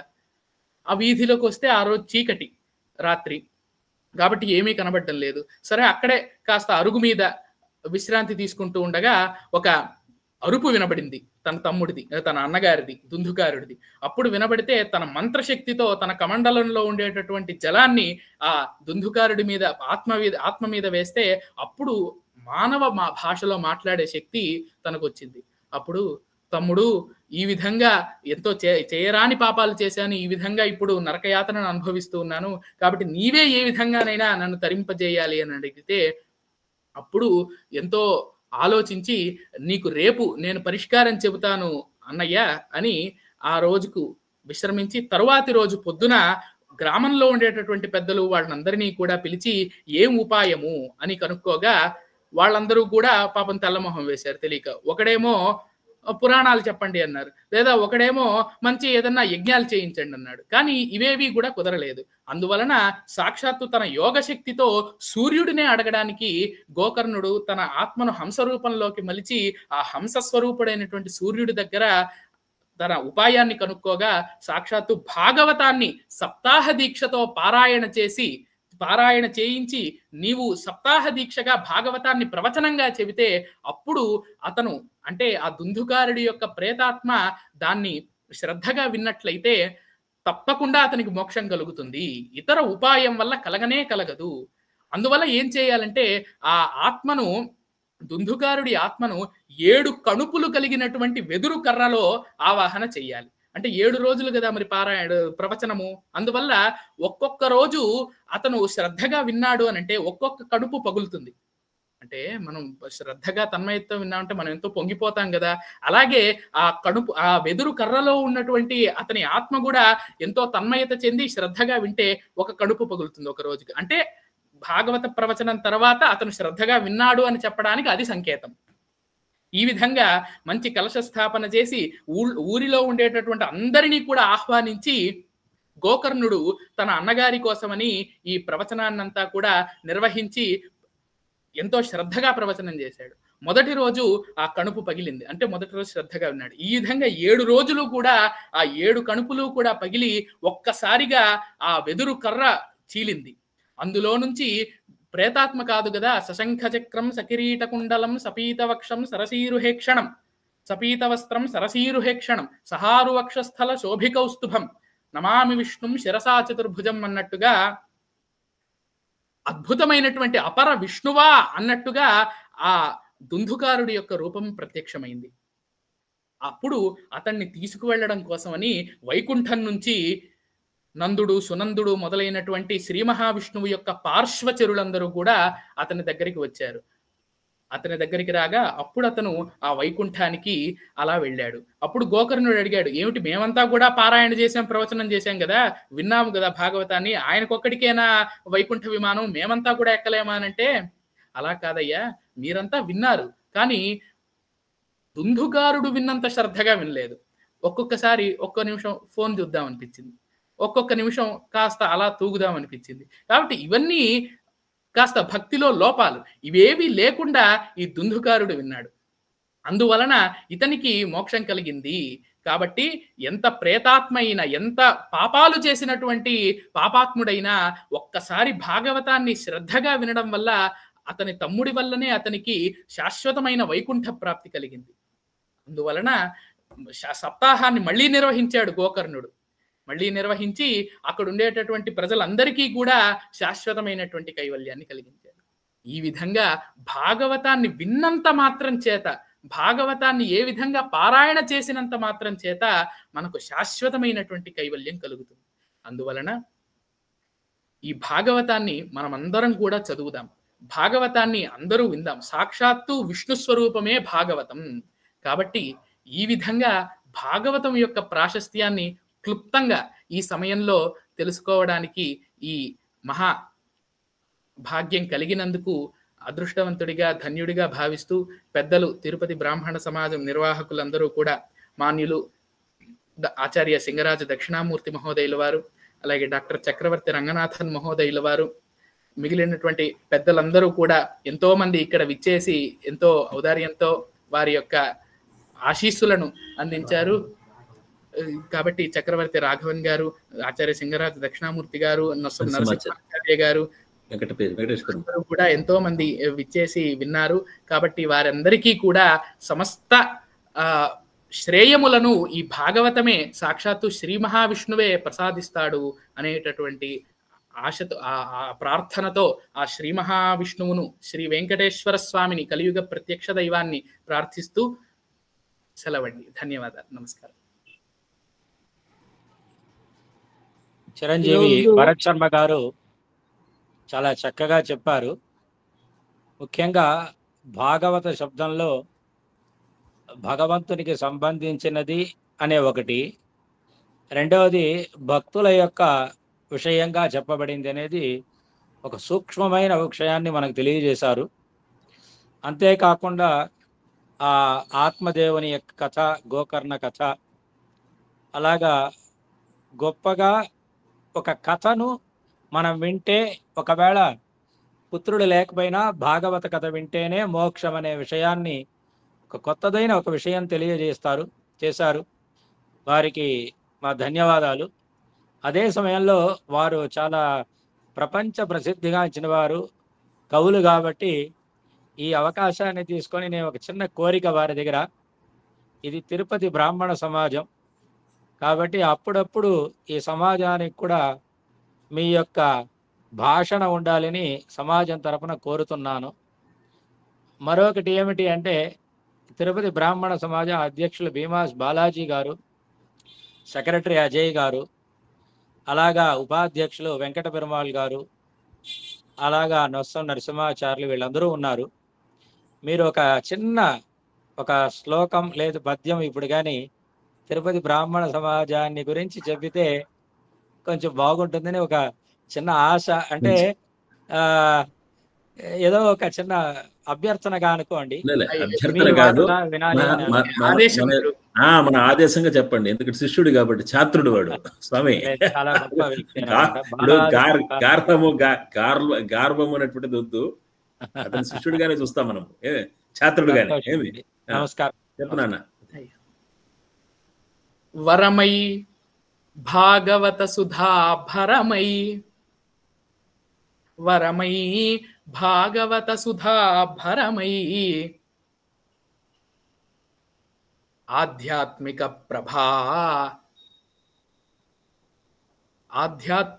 ప్రభా ప్రబలమై, వరమై భాగవత సుధాభరమై, ఆధ్యాత్మిక ప్రభా ప్రబలమై, వరలుచు సమాజహితమై, వరలుచు సమాజహితమై, తిరుపతి బ్రాహ్మణ సమాజ దీప్తి బెడంగౌ, తిరుపతి బ్రాహ్మణ సమాజ దీప్తి ఘటిల్లున్.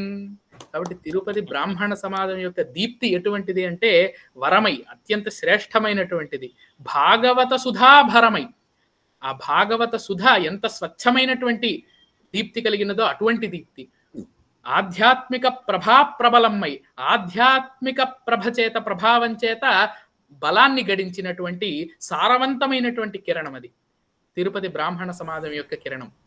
కాబట్టి అది నిత్యము కూడా సమాజ హితానికి వరలుచు, అంటే ప్రవర్తిల్లుతూ వెలుగొందాలి అనేటటువంటి ఒక నమస్కారపూర్వకమైనటువంటి, ధన్యవాదపూర్వకమైనటువంటి పద్యం. అదే మా యొక్క ఉప్పలదడియం భరత్ శర్మ గారి యొక్క వైభవం, వైశిష్ట్యం అది తెలియాలనే నేను వారిని ప్రార్థించాను అనమాట. చాలా సంతోషం, ధన్యవాదాలండి. ఇంకెవరైనా ఉంటే త్వరగా ముగించండి. రాఘవన్ అన్నమయ్య ఒకరు, మల్లికార్జున రైజ్డ్ హ్యాండ్స్ వాళ్ళు చూడండి. ఆలూరు మల్లికార్జున గారండి. నమస్తే, చెప్పండి సార్. మీరు అదే మీరు హ్యాండ్ రైజ్ చేశారు, మీరు ఏమైనా అడిగి ఉంటే అడగొచ్చు. రాఘవ అన్నమయ్య. లేదండి, అడగడం అని ఏం లేదు, చాలా బాగా చెప్పారు. రాఘవన్ గారు, అన్నమయ్య రాఘవన్ గారు.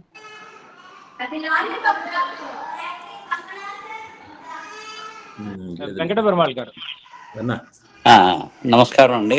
మన చిరంజీవి భరత్ శర్మ గారు చాలా బాగా చెప్పారు. ఇప్పుడు మనం చూసేది ఒక చిన్న వామన అవతారమే, ఇంకా మనం విశ్వరూపం చూడాలి. త్రివిక్రమ అవతారాన్ని ముందు ముందు చూడగలుగుతాం. ఇప్పుడు మనం చూసేది చిన్న చిరంజీవి భరత్ శర్మ. మేమందరూ మీ విశ్వరూపాని కోసం మేము కాచుకొని ఉన్నాము. తిరుపతి బ్రాహ్మణ సమాజానికి మీ వల్ల ఎంతో గౌరవం, మీలాంటి వాళ్ళ వల్ల చాలా సంతోషం, చాలా సంతోషం బాబు చిరంజీవి.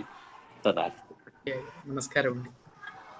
సంగీతమపి సాహిత్యం సరస్వత్యాః నేత్రద్వయం ఏకమాపాత మధురం అన్యద్ ఆలోచనామృతం అన్నట్టుగా సంగీత సాహిత్యాలు రెండింటినీ కూడా పుణికి పుచ్చుకొని సరస్వతీదేవి వర ప్రభావం వల్ల కలిగినటువంటి చిరంజీవి ఉప్పలదడియం భరత్ శర్మ.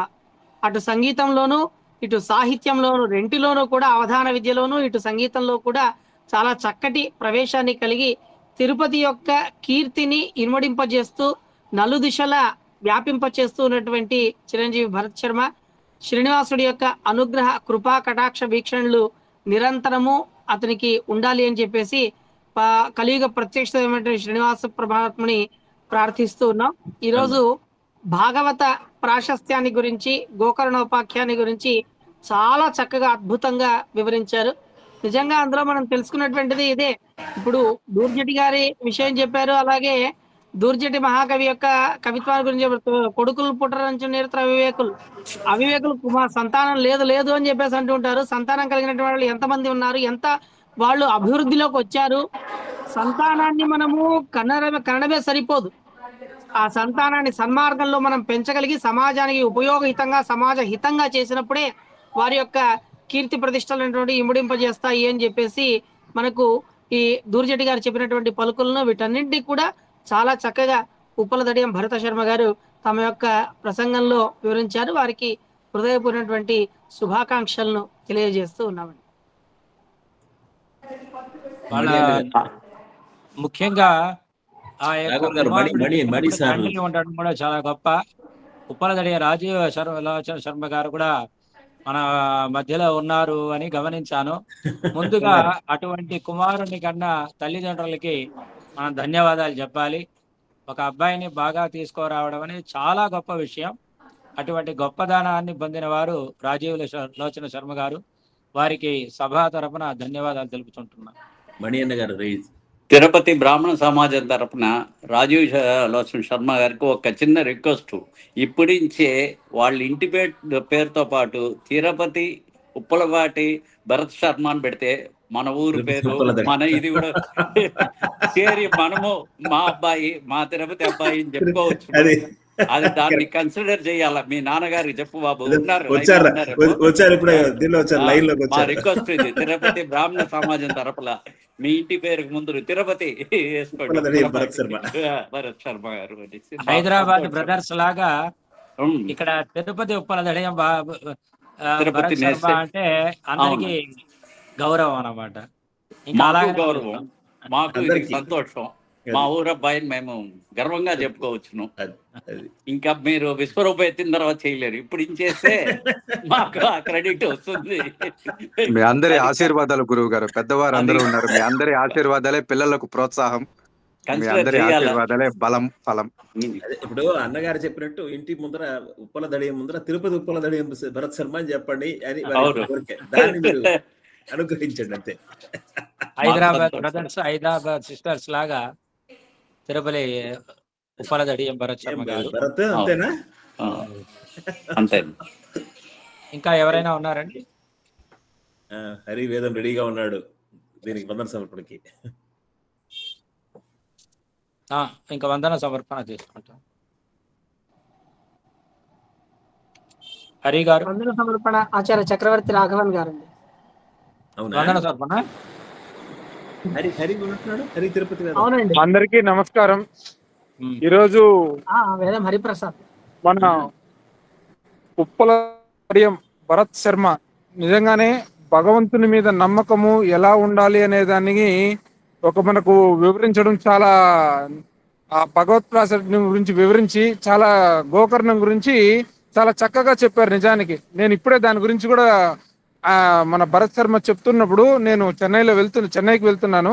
అందువేళ దాని గురించి కూడా పక్కన చదువుతున్నాను. మనవాడు చెప్పింది దీన్ని చూస్తూ ఉంటే నిజంగా కరెక్ట్ గా, అంటే ఆయన ఇంత చిన్న వయసులోనే ఇప్పటికి మీకు మనం అందరం ఇంకోటి కూడా గర్వించదగ్గ విషయం ఏంటంటే భరత్ శర్మ మొన్ననే విదేశాలకు వెళ్ళి తిరిగి వచ్చారు కూడా. అక్కడ కూడా ఇటువంటి కార్యక్రమాలు నిర్వహించి ఆయన ఇక్కడికి తిరిగి రావడం నిజంగా వాళ్ళ తల్లిదండ్రుల ప్రోత్సాహం. ఇంతకుముందు మన వెంకట పెరుమాళ్ గారు కానీ మన దక్షిణామూర్తి గారు కానీ వీళ్ళందరూ చెప్పినట్టు తిరుపతి ఉప్పలదడియం భరత్ శర్మ అని మార్చుకోవడమే నిజంగా కరెక్ట్ అనేసి అనుకుంటున్నాను. అలాగే ఈరోజు ఈ ప్రార్థనా గీతాన్ని ఆలకించినటువంటి కుమారి ప్రియంవద గారికి, ఈ భరత్ శర్మ గారిని పరిచయం చేస్తూ మన దక్షిణామూర్తి గారు నిజంగా ఆయన చెప్పారు మాటల్లో. మనం ఒక విషయం గమనించాలి, చెప్పుకుంటే పోతే కొన్ని పేజీలు ఉన్నాయి భరత్ శర్మ గారికి అనేసి. అట్లా ఆ భరత్ శర్మ గారికి ఇప్పుడు కొన్ని పేజీలు ఉన్నాయి. నిజంగా రాజీవ్ లోచన్ శర్మ మన ఈసీ మెంబర్ కావడం కూడా మనం ఎంతో గొప్ప విషయం, ఇందులో గర్వించదగ్గ విషయం. నిజానికి ఈ కార్యక్రమాన్ని నిర్వహిస్తున్నటువంటి ముఖ్యంగా తిరుపతి బ్రాహ్మణ సమాజానికి ఇంతకుముందు వెంకట పెరుమాళ్ గారు ఒక మాట చెప్పారు, తిరుపతి అనే ఒక పదాన్ని యాడ్ చేయమని. ఇది తిరుపతి బ్రాహ్మణ సమాజం ఒక గొప్పతనం. నిజంగానే ఈ కార్యక్రమాన్ని తీసుకొచ్చినటువంటి చక్రవర్తి రాఘవన్ గారు కానీ మన దీనికి ఎంతో నిజంగానే మాతో పాటు ఈరోజు కొన్ని జిల్లాలు తిరుగుతున్నాం మేము, కొన్ని నియోజకవర్గాలు వేరే మన వివాహ పరిచయ వేదిక కార్యక్రమంగా. నరసింహాచార్య టైం అయిపోతుంది, నేను ముందు దానికి అటెండ్ అవ్వాలని ఎంత ఆతృతంగా ఉన్నాడో దానికి ఇది కూడా ఇక్కడ తెలుస్తా ఉంది. ఇక్కడ అంటే ఇట్లాంటి పెద్ద పెద్ద వాళ్ళని తీసుకురావడం, ఇక్కడ దీని గురించి చెప్పించడం అనేది చాలా గొప్ప విషయము. ఇందుకు నేను నిజంగా చాలా ఈ సమాజంలో ఉన్నాము, దీంట్లో మనం ఇవన్నీ నేను తెలుసుకుంటున్నందుకు ఎంతో సంతోషిస్తున్నాను. ధన్యవాదాలండి. అమృతవాక్కు డాక్టర్ తనూజ్ విష్ణువర్ధన్ గారు చెప్పండి.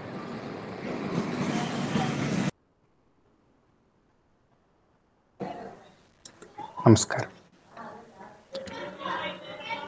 శ్రియః కాంతోనంతో వరగుణగణైకాస్పదవపుః హతాశేషావద్యః పరమఖపదో వాంగ్మనసయోః అభూమిర్భూమిర్యో నతజనదృశామాదిపురుషో మనస్తత్పాదాబ్జే పరిచరణసక్తం భవతు మీ. తిరుపతి బ్రాహ్మణ సమాజం ద్వారా జరపబడుతూ ఉన్నటువంటి ఈ ప్రవచన భారతి కార్యక్రమం చాలా గొప్పగా సాగుతూ ఉన్నది. ఈరోజు శ్రీ భరత్ గారు మనందరికీ కూడా భాగవత అమృత రసాస్వాదనాన్ని ఒకసారి మనందరికీ కూడా రుచి చూపించినారు.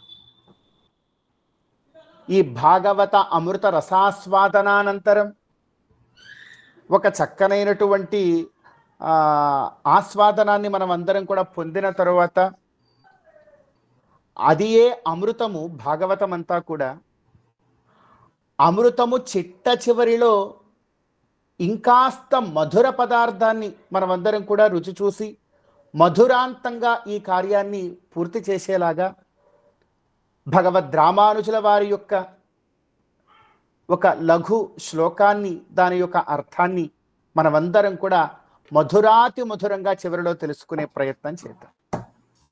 వేదాంత దీప గ్రంథారంభంలో చెప్తారు భగవద్ రామానుజుల వారు, శ్రియః కాంతోనంతో వరగుణగణైకాస్పదవపుః హతాశేషావద్యః పరమఖపదో వాంగ్మనసయోః. ఆ భగవంతుడు ఎలాంటి వాడు అంటే ఆయన వర్ణన చేస్తూ ఉన్నాడు. వేదాంత గ్రంథాన్ని ఆరంభం చేస్తూ బ్రహ్మసూత్రములకు లఘురూపమైనటువంటి భాష్యాన్ని వారు అనుగ్రహిస్తూ, ఆ భగవంతుడు ఎవరు అంటే మొట్టమొదట వేదాంత వేద్యుడైనటువంటి ఆ భగవంతుణ్ణి ఏ లక్షణంతో మనం కనుక్కోగలము అంటే మొట్టమొదటి మాట వారు మాట్లాడుతూ ఉన్నారు, శ్రియః కాంతః. ఎవరికైతే శ్రీకి కాంతుడై ఉన్నాడో అతనే వేదాంత వేద్యుడు అని అంటూ, శ్రియః కాంతో అనంతో వరగుణగణైకాస్పదవపుః. సకల కళ్యాణ గుణములన్నింటికీ కూడా ఆలవాలమైనటువంటి వారు. అందుకే ఆ భగవంతుడి యొక్క విశేషణం ఎక్కడ ఆరాధనలో ఎక్కడ సంకల్పం చేస్తూ ఉన్నా కూడా ఒక మాట అంటారు, అఖిల హేయ ప్రత్యనీక కళ్యాణ గుణాకరస్య అని చెప్పి విశేషణాన్ని మొట్టమొదటి విశేషణంగా వైఖానస భగవచ్శాస్త్రం కానీ పాంచరాత్ర భగవచ్శాస్త్రము కానీ ఆరాధన ఆరంభ కాలంలో అంటుంది. అటువంటి గొప్పదైనటువంటి వాక్కు. ఇంకా చెబుతూ ఉన్నారు, ఈ భగవంతుడి యొక్క వైలక్షణ్యం ఏమిటి అంటే పరమఖపదః. ప్రతి ఒక్క ప్రాణికి, ప్రతి ఒక్క ఆత్మకి కూడా లక్ష్యభూతమైనటువంటి స్థానం ఏదైతే ఉన్నదో వైకుంఠం. ఆ వైకుంఠంలో ఉన్నటువంటి వారు, ఆ వైకుంఠాన్ని పొందింపజేసేటువంటి వారు, సకలము మనందరికీ లక్ష్యము వారే, ఉపాయము వారే, సర్వము కూడా తానే అయి ఉన్నారు అని అంటూ ఉన్నారు. ఇంకా చెబుతూ ఉన్నారు, అభూమిర్భూమిర్యో నతజన దృశామాది పురుష. అభూమి అంటే ఆయన దక్కడండి, మనకు కనపడడు, అందడు అన్నారు. మరి ఎలా అందడు, ఎవరికి దక్కరు అంటే వాంగ్ మనసయోహో, వాక్కుకి అందేటువంటి వాడు కాదు, మనస్సుకు కూడా మనం ఆయన్ని అందుకోలేము మనసుతో కూడా. ఇగో ఇలా ఉంటారు, ఇలా ఉంటారని వర్ణన చేయలేం. మనకిచ్చినటువంటి ఈ వాక్కుతో భగవంతుడు ఇలా ఉంటాడు అని చెప్పి వర్ణన చేయడానికి కూడా ఎంత వర్ణన చేసినా కూడా ఇంకా కొంత మిగిలిపోతూనే ఉంటుంది. ఆకాశములోకి అమ్ముల పొదిలో నుంచి బాణములు తీసి వేస్తూ ఉంటే కొంతకాలానికి ఆ బాణములు వేయడం ఆపేస్తారు. ఇషుక్షయాన్నివర్తంతే నాంతరిక్ష క్షితిక్షయాత్ అన్నట్లుగా ఆ బాణములు వేయడం ఆపేస్తారు. దానికి కారణం ఆకాశంలో ప్రదేశము లేక కాదు, తన దగ్గర బాణములు అయిపోయి. అదేవిధంగా మన వాక్కుతో భగవంతుడి గురించి మాట్లాడదామంటే కొంతకాలానికి మన వాక్కు మోగబోతుంది. వాక్కు మోగబోవడం అనేటువంటిది మన లోపమే తప్ప భగవంతుడి గురించి నేను పూర్తిగా చెప్పాను అని కాదండి అని చెబుతూ, మరి ఎలా భగవంతుడిని పొందాలి, ఈయన ఎలాగూ పొందలేడు అంటున్నారు కదా, మరి దేంతో పొందాలి అంటే తరువాత భగవత్ రామానుజుల వారు అంటున్నారు, భూమిర్యోన్నత జనదృశాం. చక్కగా భక్తి శరణాగతి మార్గంతో ఎవరైతే ఆ భగవంతుణ్ణి ప్రపత్తి చేస్తారో వారికి మాత్రం ఆయన దొరుకుతాడు.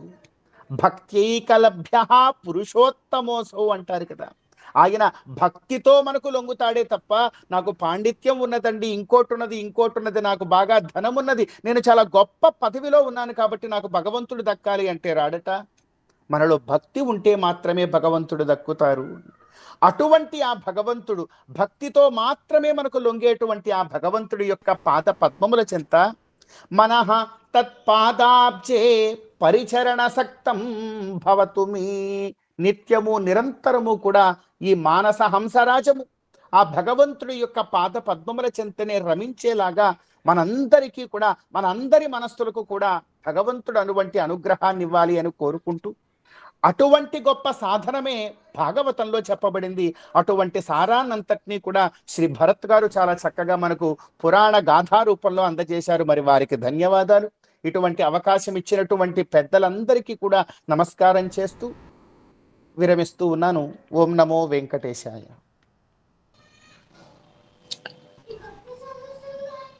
ప్రెసిడెంట్ గారు, వెంకటపరమల్ గారు, సభ ముగించాలి.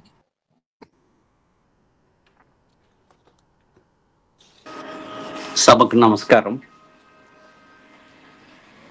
ఈరోజు చిరంజీవి భరత్ శర్మ గారి, తిరుపతి ఉప్పలవాటి భరత్ శర్మ గారి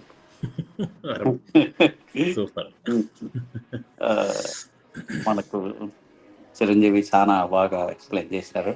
అలాగే మిగతా అమృతవాక్యం కానీ అన్నీ చాలా బాగా జరిగింది. పాల్గొన్న అందరికీ నమస్కారం, ధన్యవాదాలు. అందరికీ నమస్కారం అండి, ధన్యవాదాలు. ఇంతటికి సభ ముగిశాం. ఓం నమో వెంకటేశాయ.